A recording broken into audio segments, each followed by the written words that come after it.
በዚህ ፈተና ውስጥ ብዙ ወጣቶች እንደሚገቡ ይታወቃል።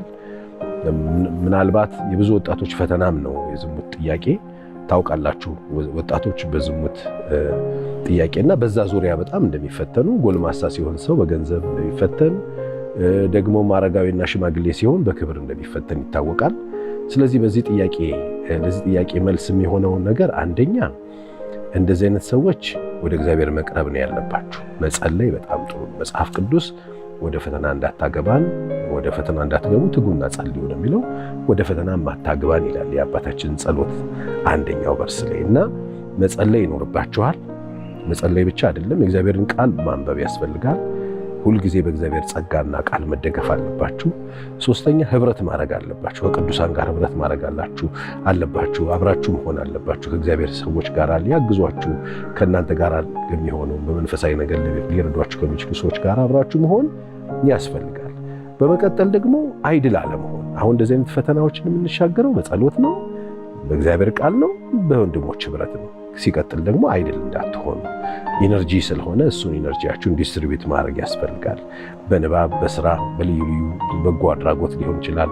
በተለያየ መንገድ አይምሯችሁን በዚህ ጉዳይ ቢዚ እንዳታረጉት፣ ዝሙትን በማሰብ ፈተና ውስጥ እንዳትወድቁ። ምክንያቱም ብዙ ጊዜ እዚህ ፈተና ውስጥ ሰዎች የሚገቡት በልተው ጠጥተው ረፍት ሲያደርጉ፣ ራሳቸውን ነፃ ሲያደርጉ ይሄ ነው ቀጥታ ወደዚህ ነው የሚገቡት። ንጉሥ ዳዊት እኮ ምንጣፉ ላይ ተኝቶ ባረፈበት ጊዜ ነው ያን የመሰለ ጀግና እግዚአብሔር እንደ ልብ ያለው ሰው እዛ ፈተና ውስጥ የወደቀውና ባንዳፈር እንደዚህ አይነት ችግር እንዳለ መታወቅ አለበት። በመቀጠል ይህንን ኃጢአት ወይም ደግሞ ይህንን ችግር መጽሐፍ ቅዱስ እንደሚለው ነው ከዚህ ችግር ጋር ፌስ ማድረግ ያለብን። ይህንን ችግር ምንድን ነው አድርጉት የሚለው መጽሐፍ ቅዱስ በጢሞቴዎስ መጽሐፍ ላይ መልእክት ላይ ሲናገር ከዝሙት ሽሹ ነው የሚለው። ስለዚህ እንደዚህ አይነት አትሞስፌር ያለበት ኤሪያ ላይ አለመገኘት፣ ለእንደዚህ አይነት ነገር ልትጋበዙ ወይም ሊጋበዝ የሚችልበት እድልን አለመፍጠር፣ መሸሽ ያስፈልጋል። አይምሮን ቢዚ ማድረግ፣ በተለያዩ ስራዎችን መወጠር፣ ማንበብ፣ መጸለይ፣ ስፖርት መስራት፣ ማህበራዊ ግዴታዎችን መወጣት፣ ድሆችን መጠየቅ ሊሆን ይችላል፣ በጎ አድራጎት መስራት ሊሆን ይችላል። እንዲሁም ደግሞ የተለያዩ ማህበራዊ ጉዳዮችን መፈጸም ያስፈልጋል። አይምሮን አብዝቶ ረፍት ለመስጠት ከዛ ደግሞ መጸለይ በጣም ጥሩ ነው እያሉ እንዳልኩት ነው። ስለዚህ በዚህ ችግር ውስጥ ያላችሁ ሰዎች አንተም ጠያቂያችን ወንድም ሁን ሴት በግልጽ የተቀመጠ ጾታ የለም፣ ግን እንደምትቸገርና መንገድ እንዴት ላገኝ የሚል ነው። ምንም ሌላ የለውም። የእግዚአብሔር ጸጋ ብቻ ነው ከዚህ ውስጥ ሊያወጣ የሚችለው። ስለዚህ ይህንን በማድረግ በመሸሽ ከዚህ ችግር ውስጥ መውጣት እንደምትችሉ ለማመልከት ያክል ነው። ተጨማሪ ሌሎች ጥያቄዎችም ካሏችሁ በዚህ ዙሪያ መጠየቅ ትችላላችሁ። በተለይ ደግሞ እግዚአብሔር ቤት ውስጥ የምትኖሩ መንፈሳዊ የሆናችሁ ሰዎች ይህንን ችግር ሽሹ የተባለው እድሎችን አለመፍጠር ብቻ አለመሆን፣ በዚህ አይነት ሁኔታ ውስጥ ሊከታችሁ የሚችልበት ቦታ ላይ አለመገኘት፣ ሽሹት የተባለውን ነገር ከተዳፈራችሁ ትወድቃላችሁ። ይህንን እንደ ምክር እንድትወስዱልኝ ነው። አመሰግናለሁ። በሁለተኛ ደረጃ የጠየቀ ጥያቄ መልስ እሰጣለሁ። ሁለተኛ ጥያቄ፣ ይህ ጥያቄ ከምታገለግልበት የአገልግሎት መስክ ጋራ የተያያዘ ጉዳይ ስለሚሆን እንድታማክረኝ ነበረ። እንዲሁ እንደ መጽሐፍ ቅዱስ አስተማሪ እንደ አማካሪም እንዲሁም ከልምድህም ብታካፍለኝ ብዬ ነው። በእጮኝነት 4 ዓመታት ቆይተን ድንገት ግን እንለያይ የሚል የጽሑፍ መልእክት ላከችልኝ። ምክንያቱ ደግሞ ነብይ ነን ከሚሉ ግለሰቦች እሱ ያንቺ አይደለም፣ ስለዚህ ከዚህ ሰው ተለዩ የሚል መልእክት መጥቶልኝ ነው ያለችኝ። ስለዚህ ምን ትለኛለህ የሚል ነው። እኔ በመጀመሪያ እምልህ እንኳን እግዚአብሔር ረዳህ፣ እንኳን እንደዚህ አይነት ሰው ተለየህ ነው የምለው። ምክንያቱም ቤት ውስጥ ካገባ በኋላ ብትኖር እንደዚህ አይነት ጭንቅላት እንደዚህ አይነት አስተሳሰብ ያለው ሰው ትዳር መሆን አይችልም። ቤትና መከራ ውስጥ የሚከት ሲኦል የሚያደርግ ሰው። ስለዚህ እንኳን ተለየህ ነው የምለው። በዚህ አጋጣሚ በተለይ ክርስቲያኖች ትዳርን ለመያዝ ጓደኛ ለመያዝ እጮኝነት አብራችሁ እየኖራችሁ የነብይ ወይም ደግሞ በትንቢት የሚመሰረት ትዳር እንደሌለ ታውቃላችሁ።